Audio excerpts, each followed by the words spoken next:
तो आइए आगे, अब मैं आपको बताता हूँ रासायनिक विधियों में अगली विधि है अपचयन विधि।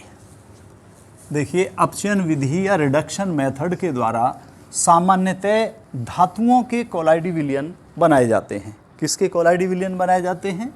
धातुओं के कोलाइडी विलयन, जैसे सोना, चांदी, प्लेटिनम आदि के कोलाइडी विलयन इस विधि के द्वारा बनाए जाते हैं। तो अब आप यहाँ देखेंगे, इसमें रासायनिक विधियों में सेकंड है अपचयन विधि अर्थात रिडक्शन मेथड। जैसा मैंने अभी अभी आपको बताया, रिडक्शन मेथड इस विधि के द्वारा सामान्यतः धातुओं के कोलाइडी विलयन बनाए जाते हैं, जैसे सोना, चांदी, तांबा, प्लेटिनम आदि के कोलाइडी विलयन बनाए जाते हैं। इस विधि में कुछ विशेष पदार्थों को, जैसे हाइड्रोजन है, फॉर्मेल्डिहाइड है, हाइड्रेजीन, हाइड्रोक्सिलैमीन,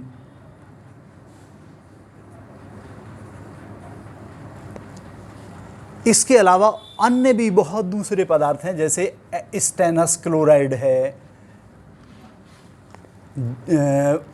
इनको अपचायक के रूप में आदि नॉन इलेक्ट्रोलाइट यानी वैद्युत अनपघट्य पदार्थों को अपचायक के रूप में प्रयोग किया जाता है, जो उस पदार्थ का अपचयन करते हैं।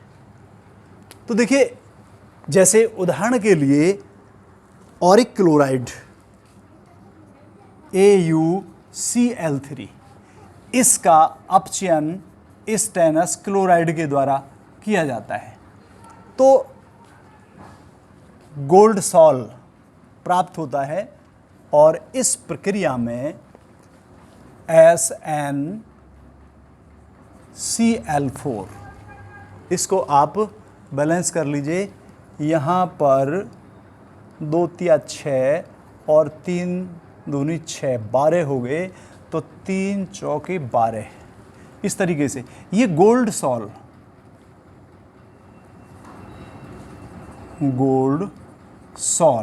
इसको कहते हैं कासियस पर्पल या पर्पल ऑफ कासियस, पर्पल ऑफ कासियस या कासियस पर्पल, जो सोने का कोलाइडी विलयन होता है वो बनाया जाता है। इसके अलावा जो ऑरिक क्लोराइड है AuCl3, इसका फॉर्मेल्डिहाइड द्वारा अपचयन कराने पर Au plus formic acid plus H2O नहीं HCl, अब इसको आप बैलेंस कर दीजिए। क्लोरीन हो गया 6, तो 6 यहाँ पर ऐसे करिए 2 और 6, और यहाँ पर 3 है, तो 3 यहाँ पर कर दीजिए, यहाँ पर 3 कर दीजिए, ये बैलेंस हो गया। ये कहलाता है रूबी सॉल ऑफ गोल्ड, यानी स्वर्ण कोलाइडी विलयन। एक बार फिर सुन लीजिए, अपचयन विधि, अपचयन विधियों के द्वारा सामान्यतः धातुओं के कोलाइडी विलयन बनाए जाते हैं, जैसे सोना, चांदी, तांबा, प्लेटिनम आदि। इसमें कुछ विशेष पदार्थों को, जैसे हाइड्रोजन है, फॉर्मेल्डिहाइड है, हाइड्रेजीन है, हाइड्रोक्सिलैमीन है, स्टेनस क्लोराइड है आदि वैद्युत अनपघट्य अर्थात नॉन इलेक्ट्रोलाइट को अपचायक के रूप में प्रयोग किया जाता है। और इन विधियों में जो बबूल की गोंद होती है या गम अरेबिक होती है, उसकी सूक्ष्म मात्रा मिला देने पर ये स्थायी कोलाइडिसॉल इन धातुओं को प्राप्त होते हैं। उदाहरण के लिए ऑरिक क्लोराइड का स्टेनस क्लोराइड द्वारा अपचयन कराने पर जो पर्पल कासियस नाम का गोल्ड कोलाइडिसॉल प्राप्त होता है इस इक्वेशन के अनुसार। इसी तरीके से ऑरिक क्लोराइड का फॉर्मेल्डिहाइड द्वारा अपचयन कराने पर रूबी गोल्ड कोलाइडिसॉल प्राप्त होता है। इस तरीके से तो अपचयन विधि के द्वारा धातुओं के कोलाइडी विलयन प्राप्त किए जाते हैं। अब आप इसमें आगे पढ़ेंगे नंबर 3 जल अपघटन विधि। जल अपघटन विधि या हाइड्रोलाइसिस मेथड। ध्यान करें, जल अपघटन विधि के द्वारा धातु हाइड्रोक्साइड्स के कोलाइडी विलयन प्राप्त किए जाते हैं। किसके? धातु हाइड्रोक्साइड्स के कोलाइडी विलयन प्राप्त किए जाते हैं। इन विधि में जैसे फेरिक हाइड्रोक्साइड का कोलाइडी विलयन प्राप्त करने के लिए फेरिक क्लोराइड को जल के साथ उबालते हैं, जिससे फेरिक हाइड्रोक्साइड का स्थायी कोलाइडिसॉल प्राप्त किया जाता है। उदाहरण के लिए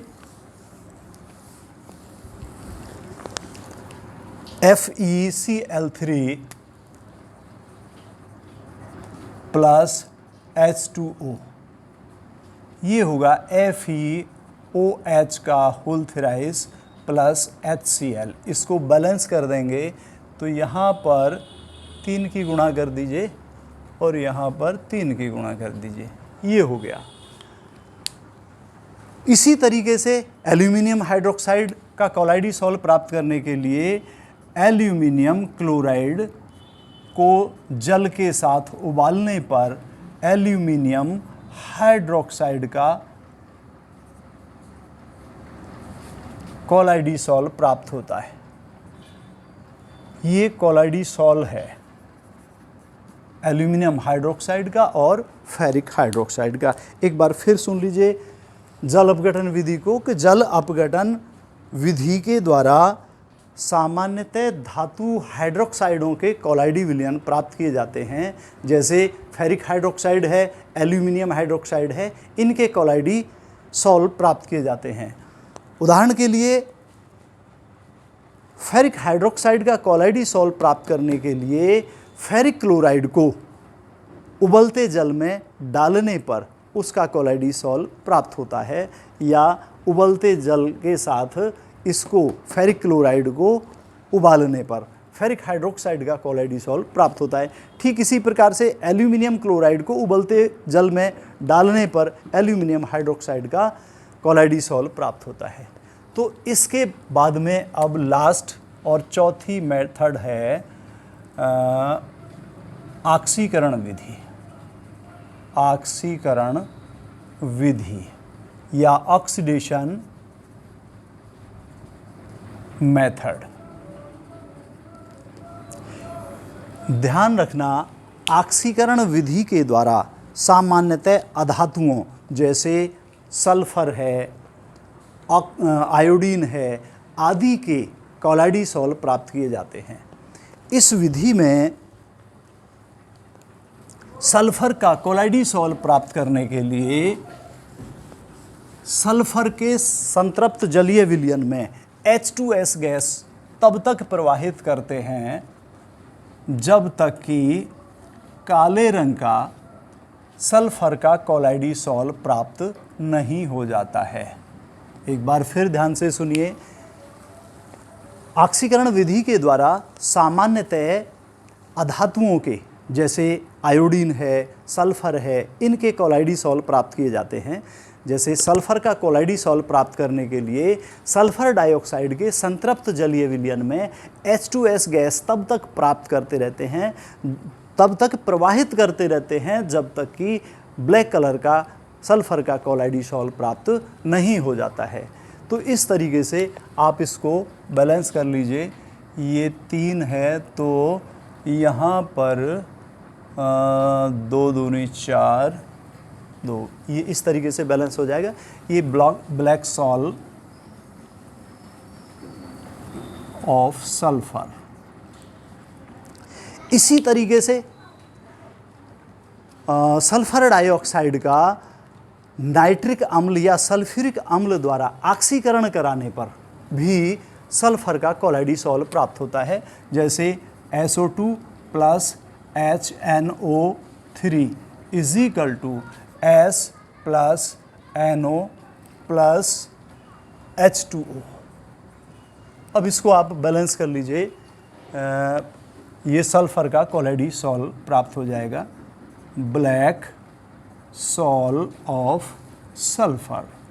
सल्फ्यूरिक एसिड या नाइट्रिक अम्ल द्वारा सल्फर डाइऑक्साइड का